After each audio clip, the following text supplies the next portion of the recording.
Olá, galera do 8º ano, sejam bem-vindos a mais uma aula de História. Eu sou o professor Marciano e estou aqui para dar mais um conteúdo, mais uma aula de História para vocês, tá certo, pessoal? Vamos dar continuidade ao nosso conteúdo com os caminhos percorridos até a independência do Brasil. Vamos falar um pouco desse contexto, como foi os antecedentes da independência do Brasil. Para vocês que não sabem, ou quem sabe, o Brasil, durante muito tempo, foi colônia de exploração e de habitação de Portugal. Então, a Revolução Francesa de 1789 vai ter como consequência um líder chamado Napoleão Bonaparte, e esse cara vai ter um projeto, umas ideias de expandir o Império Francês. Então, nessa expansão e nessa ideia de querer expandir o Império Francês, ele começa a atacar uns países vizinhos. Isso eu expliquei para vocês em outro vídeo. Posso até deixar aqui na descrição, falar um pouco do Napoleão. Então, vocês viram também que a Revolução Francesa, o auge do Napoleão Bonaparte na Europa, a sua expansão territorial, influenciou processos de independências aqui na América, no continente americano, na verdade, né? No continente americano. Não seria diferente do Brasil. O Brasil também faz parte da América do Sul e também foi influenciado por esse processo. Sabe por quê? O Napoleão vai declarar o bloqueio econômico, o bloqueio continental à Inglaterra, ou seja, todos os países estavam proibidos de fazer comércio com a Inglaterra, que era para isso enfraquecer a Inglaterra, porque a Inglaterra era a inimiga número 1 dos franceses. Mas Portugal discorda dessa questão e continua tendo relações com a Inglaterra. O que é que o Napoleão vai fazer? Vai invadir a Península Ibérica. A Península Ibérica é uma região, um território, onde está localizada a Espanha e Portugal. Então, o Napoleão vai invadir essa região, vai invadir Portugal em 1807. O Dom João, que na época era príncipe regente, ele não era rei de Portugal, ele era príncipe regente. Por quê? Porque a sua mãe, a Maria Louca, estava passando por alguns distúrbios mentais, estava ficando louca, como já dizia o seu apelido, né? A Maria Louca. Então, ela era a rainha de Portugal e não estava tendo condições de comandar o seu país, de comandar Portugal. Então, quem vai comandar o país? O príncipe regente, o Dom João. O que é que ele faz? Se vê pressionado pelo Napoleão, porque o Napoleão estava acabando com todas as monarquias que viviam ali do lado da França, e ele, com medo de perder a monarquia, resolveu trazer a sua família e alguns membros da nobreza de Portugal para a sua colônia que gerava mais lucro, que era o Brasil. Então, em novembro de 1807, eles partem de Portugal, mais ou menos 15 mil pessoas, componentes da alta nobreza, da média nobreza de Portugal e a família real. Então, eles partem para o Brasil e chegam aqui no Rio de Janeiro, em Salvador, que não era capital, mas eles chegaram em Salvador primeiro e depois foram para o Rio de Janeiro em 1808. E é aí que começa um grande e longo processo de mudanças na colônia brasileira. Então, a família real, ela vem para o Brasil, ela sai de Portugal e vem para o Brasil com a ajuda dos ingleses. Os ingleses ajudaram os portugueses a virem para o Brasil nessa questão da vinda da família real. Carlota Joaquina era a mulher do Dom João.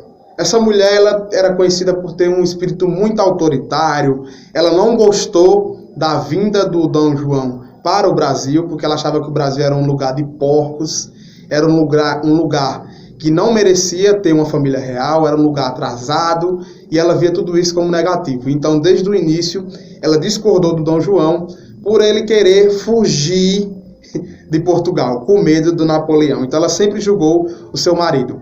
Ela é uma figura muito importante, porque ela vai ser um desafeto para muita gente aqui no Brasil, devido à sua postura autoritária. E depois, com a morte do Dom João, ela vai influenciar, vai dizer a seu filho, o Miguel, que devemos voltar a Portugal, ou que o Portugal deveria voltar com o sistema absolutista, ou seja, o rei quem manda em tudo, que já não estava sendo mais assim, porque em Portugal estava tipo que meio uma monarquia constitucional, parlamentar, essas coisas assim. E o que é que ela vai fazer? Ela vai ser sempre essa pessoa que vai estar com autoridade, a pessoa autoritária, a pessoa que vai estar reclamando de tudo, aquela pessoa chata. Eu acho que se vocês assistiram essa novela que está passando na Globo, acho que vocês viram um pouquinho da Carlota Joaquim, né? Ela é um pouco abusiva, um pouco chata. Então, essa pessoa, eu estou falando dela porque está no livro, e é importante mencionar a pessoa da Carlota Joaquina, que era a mulher do Dom João, que era príncipe regente. Como eu falei para vocês anteriormente, com a chegada da família real ao Brasil, muitas coisas foram se modificando. Porque foram tomadas algumas medidas para o avanço social, entre aspas, do nosso país. Para o avanço industrial, para o avanço da arquitetura, enfim, várias medidas foram tomadas, porque eles também queriam deixar o Brasil, que era a sede da nova família real, em um lugar melhor para a família real, né? Queria deixar o Rio de Janeiro, que era a capital na época, em uma coisa melhor, uma cidade melhor para receber a família real. Então, algumas medidas são tomadas. Ainda em Salvador, quando Dom João foi a Salvador, chegou a Salvador, ele toma a medida de abrir os portos às nações amigas. Por quê? A colônia brasileira, antes dessa questão do Napoleão começar as suas invasões na Europa, a colônia brasileira, ou seja, o Brasil, era proibido de abrir os portos para outra nação, a não ser Portugal. Portugal era que comprava tudo, explorava tudo do Brasil, e o Brasil não poderia fazer comércio com nenhum outro país. Então, Dom João chega ao Brasil e fala, não, agora vamos abrir os portos às nações amigas. Quem são as nações amigas? É só uma nação, que é a Inglaterra, que desde o início já estava de olho aí num novo mercado na América. Se você prestar atenção em muitos dos processos revolucionários aqui na América, no continente americano, os ingleses apoiaram. Isso mesmo. Apoiaram alguns países que eram colônia da Espanha e também apoiaram o Brasil, que estava ali, ainda não era independente, mas era uma colônia e fazia parte do reino de Portugal. Então, o Brasil vai abrir os portos às nações amigas e vai abrir um novo mercado no Brasil. Os ingleses vão começar a vender seus produtos no Brasil. Obviamente que os produtos ingleses eram tidos como os melhores produtos e os produtos dos comerciantes brasileiros eram considerados produtos que não prestavam. Então, isso vai abrir uma ampla concorrência aqui no Brasil e os comerciantes brasileiros vão perder, obviamente, o espaço para os comerciantes ingleses, para os produtos ingleses. E isso aí vai começar a gerar alguns descontentamentos de comerciantes que são burgueses aqui no Brasil. Então vai começar a ser plantada uma ideia aí que nossa colônia deveria ser independente e se tornar um novo país.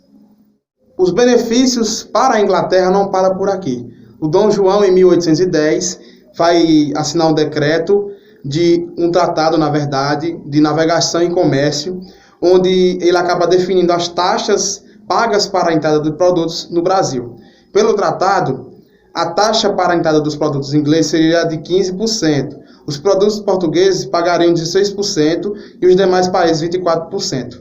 Com isso, competir com os produtos ingleses tornou-se uma tarefa difícil para os portugueses e também para os comerciantes locais. Além disso, o governo português sofreu uma queda significativa na arrecadação, pois deixou de arrecadar uma taxa de 48% sobre as mercadorias que entravam no Brasil.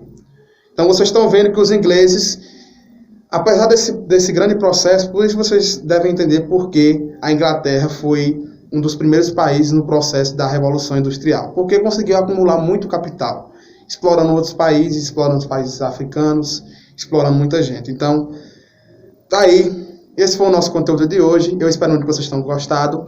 A leitura está na página 44 e 45, a parada obrigatória é na página 46, questão 1, e na página 47, questão 2 e 3, isso mesmo.